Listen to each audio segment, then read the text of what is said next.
Hi guys and welcome back to the Taste and Bloom kitchen. Today we are making baby food. So 2 years ago, right, I shared a recipe similar to this one and I have a ton of questions I'm going to answer in this video. Of course, I made some tweaks in this recipe, so stay tuned and let's get started.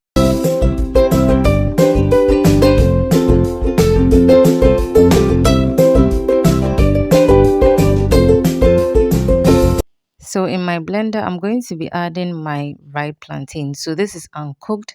I just washed the plantain, peeled it, washed it again, and then cut it up into small bits for my blender, okay? And then I'm going in with some carrots. So in the video I shared 2 years ago, I did not add carrots. I'll keep answering your questions as we go along, okay? I'm adding 1 egg, and then I'm going to blend this until very smooth. That video I keep referring to, the link will be in the description box. Check it out and find or get another variation to this recipe.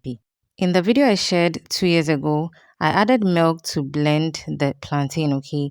But here I did not add any milk as you saw. And that was because in the previous video, my son at the time was going to eat the food immediately. But with this, I was going to store it and I didn't want any milk messing up the baby food, okay?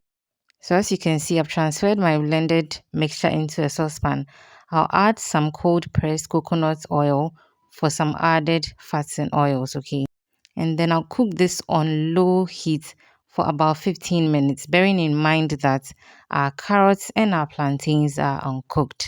And this is baby food, so you want to be very careful. As you can see, I loosened the mixture up a bit with a bit of water, and then I'll go ahead and stir till I find that the consistency is good enough for me.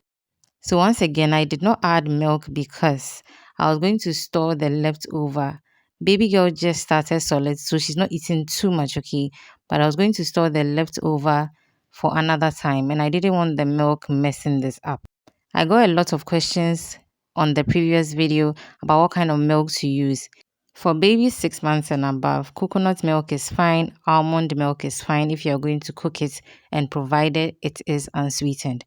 But I would advise that if you're going to cook this on fire, you do not add the breast milk or formula to it over the fire, okay? When you're done cooking, you can add your milk to it. So this is what I did with this one in particular. I took a portion of it, and when I was ready to feed my baby, I added her milk. So you'd realize that in this particular video, I did not add any milk while I was cooking the plantain and carrot puree, okay? So yes, keep stirring. Once it thickens up, add a bit more water to loosen it up. So like I said, 15 minutes at least on low heat, and then once you don't smell the fresh plantain again, the ripe plantain I mean, then you know that it is ready, okay? So of course the time will depend on the quantity, but to be on the safer side for this small quantity, I chose to put it over the fire for about 15 minutes. So because I'll be going in with some milk later on, this is the thickness I went for, okay? So I'll allow this to cool down and then serve. So as you can see, this is how thick it was after I finished cooking it. Once I mixed in baby's milk, this is the texture I went for. You can vary it according to your baby's age and your baby's preference, okay? Thank you for watching. Please subscribe, leave a comment down below, share when you're done watching, give me a thumbs up also, and as always, keep blooming.